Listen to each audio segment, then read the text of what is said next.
እንደገና ሁሉም ነገሮች መማር አለብን።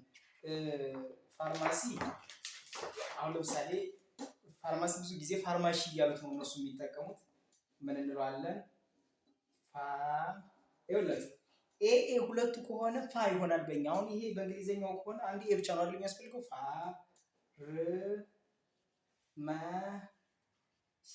ፋርማሲ። ስለዚህ ፋርማሲ ኡተግ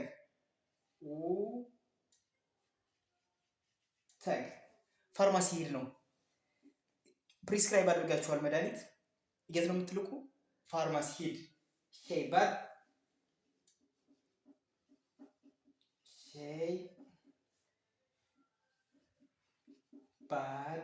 ሼይባድ ምን ይሆናል ማለት ነው? ላብራቶሪ ሂድ ነው አይደለ? ሼይባድ ነው ላብራቶሪ፣ ወይም ባሪታን እንለዋለን። ሁለቱም ነው ሼይባድ ወይም ባሪታን።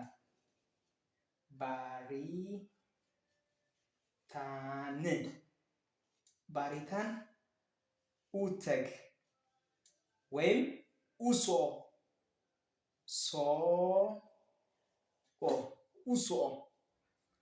ወደ ላብራቶሪ እየላካችሁት ነው።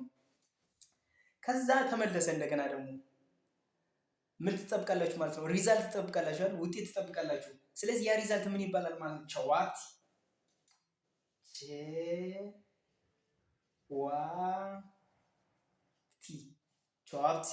የታለች ውጤቱ የታለ ለማለት ነው። ይሄ ምንድነው ማለት ነው?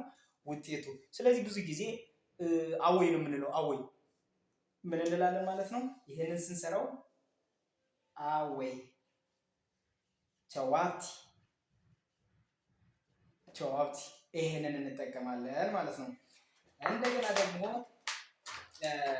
ሌላኛው አሁን አንዳንድ ቃላቶች አሉ። ለምሳሌ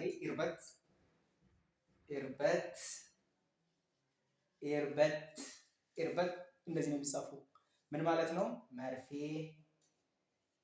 መርፌ ዳው ኪኒን ነው የሚሉት እነሱ። ያው ኪኒን ብትሏቸው ማንም ሰው ይገባችኋል። ምክንያቱም ይጠቅማችኋል። ቪዲዮን እንዳለ ተከታተሉ ማለት ነው። ዳው ከዛ ሽሮፖ ያው ዳው ይሄ መድኃኒት ማለት ነው። ይሄኛው ኪኒን እንደገና ሽሮፕ ከሆነ ያው ሽሮፖ ነው የሚሉት እነሱ ራሳቸው። በሲረፕ የሚሰጣቸው ከሆነ ሽሮፕ ብለው እነሱ የሚሉ አብዛኛው ጊዜ ሽሮፕ።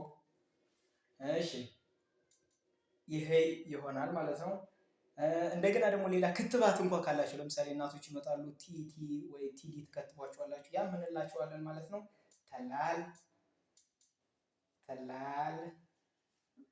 ተላል ይባላል። አንዳንድ ጊዜ ግን ደግሞ ተላል ደግሞ በምን ይጠቀሙታል ማለት በሽታ ከሰው ወደ ሰው የሚተላለፍ ከሆነ ተላል ይባላል።